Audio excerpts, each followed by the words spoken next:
this is the Peter Pan story, roughly speaking. Peter Pan is this magical boy.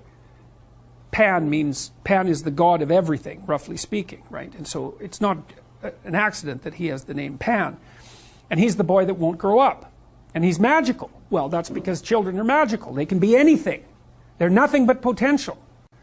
And Peter Pan doesn't want to give that up. Why? Well, he's got some adults around him, but the main adult is Captain Hook. Well, who the hell wants to grow up to be Captain Hook? First of all, you've got a hook. Second, you're a tyrant. And third, you're chased by the dragon of chaos with a clock in its stomach, right? The crocodile. It's already got a piece of you. Well, that's what happens when you get older. Time has already got a piece of you. And eventually, it's got a taste for you. And eventually, it's going to eat you. And so Hook is so traumatized by that he can't help but be a tyrant. And then Peter Pan looks at traumatized Hook and says, well, no, I'm not sacrificing my childhood for that. So that's fine, except he ends up king of the Lost Boys. In Neverland, well, Neverland doesn't exist. He wants to be king of the Lost Boys. And he also sacrifices the possibility that he'll have a real relationship with a woman, because that's Wendy, right? And she's kind of conservative, middle-class, London-dwelling girl. She wants to grow up and have kids and have a life. She accepts her mortality. She accepts her maturity. Peter Pan has to content himself with Tinkerbell. She doesn't even exist. She's like the fairy of porn. She doesn't exist. She's the substitute for the real thing. And so there's a sacrificial element in maturation, right? You have to sacrifice the pluripotentiality of childhood for the actuality of a frame. And the question is, well, why would you do that? Well, one reason is it happens to you whether you do it or not. You can either choose your damn limitation, or you can let it take you unaware when you're 30, or even worse when you're 40.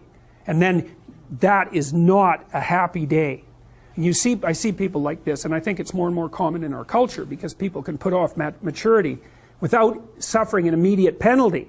But all that happens is the penalty accrues, and then when it finally hits, it just wallops you. Because when you're 25, you can be an idiot. It's no problem.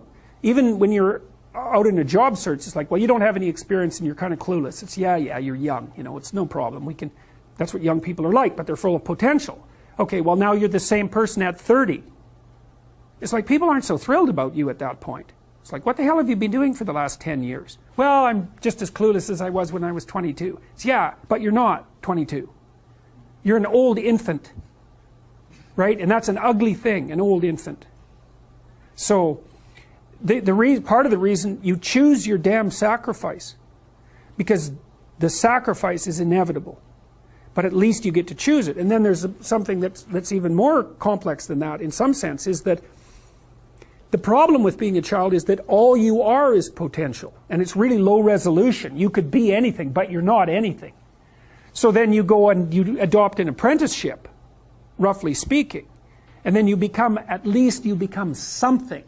And when you're something, that makes the world open up to you again. You know, like if you're a really good plumber, then you end up being far more than a plumber, right? You end up being a good employer. Not that plumbers, I'm not putting plumbers down. It's like more power to plumbers.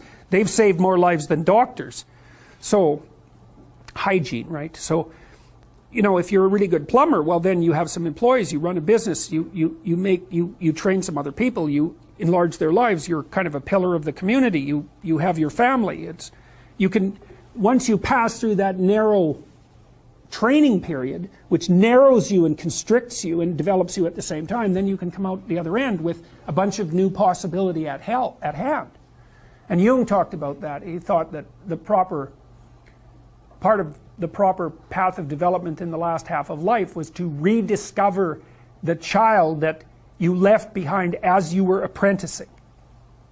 And so then you get to be something and regain that potential at the same time.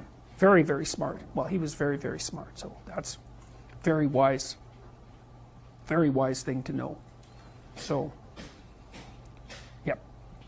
Sacrifice. And we'll talk more about that too. You get to pick your damn sacrifice. That's all. You don't get to not make one. So you're sacrificial whether you want to be or not. That's a good thing to know as well. So even though it's rather you know, it's a rough thing to figure out. There's a space now in our culture that is lacking for people to make that transformation from adolescence into adulthood. And so it's just, the cost of that is forestalled. It's not a good thing. I think universities facilitate it. Because you can go to university to not be something instead of going to university to be something. And it's Pleasure Island. So they rob your future self while allowing you to pretend that you have an identity. Right? Very nasty.